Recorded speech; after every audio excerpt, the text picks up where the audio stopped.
lihim ng liham. Ang pinakamakulit na girlfriend mo sa balat ng radyo. Isang magandang morning sa inyong lahat! Ako pa rin po nag-iisang girlfriend mo sa radio. My name is Lindsay. Makulit pero may puso, handang makinig sa mga kwento mo. Alam mo, feeling ko kailangan mo na siyang iwan kasi it doesn't make sense. Ang kwento sa lihim ng liham.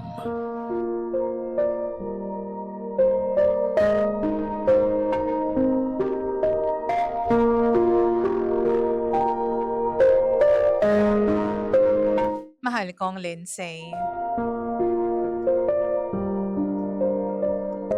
Tawagin niyo na lamang po ako sa pangalang Che. Araw-araw po ako nakikinig sa lihim ng liham at honestly, marami na po akong na-recruit tuwing umaga na makinig sa programa ninyo dito sa Energy FM. Somehow nare-relax po kami, bahagyang nakakalimutan ang mga sarili naming problema sa tuwing nakikinig kami sa boses mo. Pero sa ngayon, I need to get this out of my chest. Kasi yung nararamdaman kong guilt, buhay na buhay. At ilang linggo ko na po itong tinatago.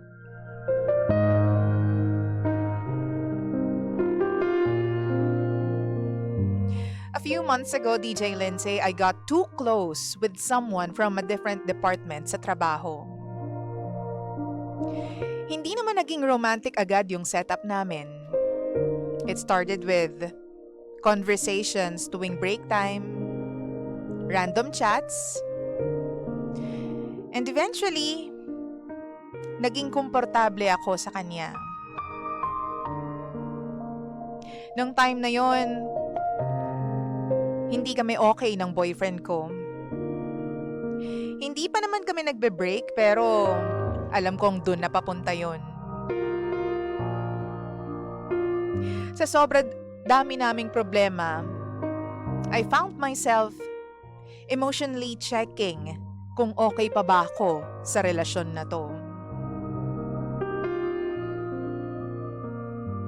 Yung guy naman ay sobrang open naman about having an ex. Ang sabi niya sa akin, magkahiwalay na raw sila, pero nag-uusap pa rin dahil meron silang shared responsibilities. Noong una, nagduda ako sa kanya. Pero parang convincing naman. Hindi niya ako binigyan ng kahit anong rason para isipin na meron siyang tinatago sa akin. Habang tumatagal, mas naging malala yung pagiging close namin. Lalo na yung mga usapan namin. Tapos looking back, sabi ko sa sarili ko, dapat hindi ko tinuloy to eh. Pero ganun yata talaga kapag marupok ka. Minsan hindi mo papansinin yung red flags. Kasi masyado kang focus doon sa pinaparamdam sa'yo ng tao. Yung saya at kilig na binibigay niya sa'yo. We ended up meeting outside of work. Doon kami nag-e-enjoy sa company ng isa't isa. Nangyari din ang mga bagay na hindi dapat mangyari between us.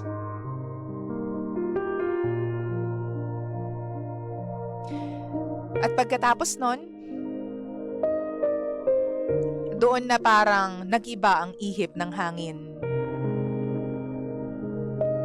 May mga detalye sa mga kwento niya na hindi nagtutugma. Minsan nawawala siya ng ilang araw, tapos babalik with his weird explanations. Minsan naman nagiging defensive siya kapag may mga tanong ako sa kanya about his personal life.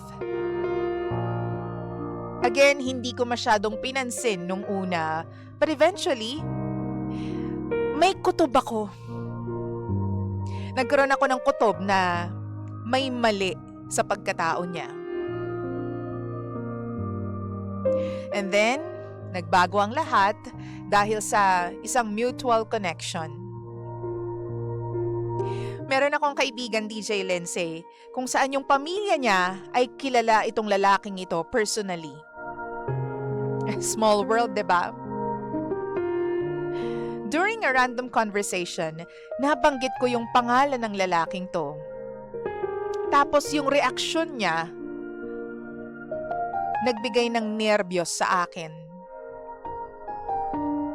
Doon ko nalaman yung totoo. Hindi pala basta-bastang ex ang meron siya. He was living with a long-term partner. At meron din silang anak. And to make things worse, hindi lang ako ang babaeng nilapitan niya habang committed siya. Ang sabi sa akin, marami ng babaeng dumaan sa kanya at parehong istorya lang ang sinasabi niya. Para akong magkakasakit nung narinig ko yun. The moment I found out, tinigil ko agad yung communication naming dalawa. Pakiramdam ko, DJ Lindsay, hindi ko na kayang kausapin siya after learning everything. Pero yung guilt, hindi basta-basta nawala. Feeling ko nga mas lalo pa siyang bumigat kasi na-realize ko na nagsisinungaling siya sa akin the entire time. Habang iniisip ko siya ng ilang araw, nag-decide ako na i-message yung babae. Yung long-time partner niya. Feeling ko yun yung isa sa pinaka mahihirap na nagawa kong conversations ever. Ni hindi ko alam kung paano magsisimula, hindi ko alam kung maniniwala ba siya sa akin. At lalong hindi ko alam kung tama ba yung ginagawa ko. Pero sinabi ko sa kanya lahat ng nalalaman ko. Well, mas na-surprise pa ako dahil hindi siya nagulat sa sinabi ko. Sa lahat ng kinuwento ko sa kanya, ni hindi man lang siya na-shock. Nasaktan siya, oo. Pero ang sabi niya sa akin, hindi pala ito yung unang issue na narinig niya tungkol sa partner niya.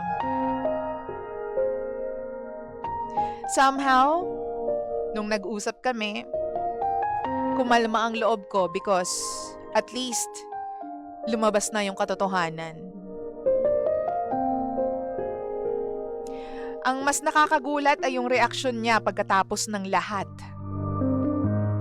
Nung nalaman niya yung mga ginawa ko, imbes na mag-apologize, mag-sorry, ay nagalit pa siya sa akin. Ang sabi niya sa akin, dapat daw nanahimik na lang ako. He kept saying na ako raw yung dahilan kung bakit mas gumulo yung sitwasyon. Pinaparamdam niya pa sa akin na ako yung responsable kung bakit hindi siya makagalaw ng maayos ngayon at parang lumiit ang mundo niya. Doon ako lalo nagngit-ngit. I know I made mistakes. Hindi ko dinedeny yun. Alam ko ako yung may kasalanan kung bakit na-involve ako sa kanya. Habang yung sarili kong relasyon struggling nung time na yon. Pero alam ng Diyos, hindi ko gugustuhin na ma-involve sa isang lalaki na may pamilya na. Kung alam ko lang from the very start, umalis na lang sana ako. At ngayon, I'm stuck dealing with different emotions. On one hand, kalmado na ako because finally sinabi na sa akin yung katotohanan. And sa kabila naman, sobrang guilty pa rin kasi Yung boyfriend ko, yung sarili kong relasyon, walang kaalam-alam sa nangyari sa akin. Sa tuwing tinatanong niya ako at nakikipag-usap siya sa akin, napaka-normal ng dating niya. Napaka-inosente. At dahil doon, mas lalo akong kinakain ng konsensya ko, DJ Lindsay. Alam ko, kailangan kong sabihin ang lahat ng ito sa kanya soon. Pero natatakot ako. Natatakot ako sa kung anong pwedeng mangyari after ng conversation na yun. I am so angry with myself dahil hindi ko nakita yung warning signs. At nagagalit ako sa kanya dahil sinungaling siya. Napakasinungaling niya. Pero higit sa lahat, natatakot ako, DJ Lindsay, kasi isang maling desisyon lang maaring mawala lahat ng nasa mundo ko. Maaring mawala yung boyfriend ko na siya namang tunay na mahal ko. Yung boyfriend ko na alam kong mahal na mahal din ako at ibibigay ang lahat sa akin. Isang maling desisyon lang. Mawawala ang lahat. Kung naging matalino lang sana ako, hindi ako darating sa gantong sitwasyon.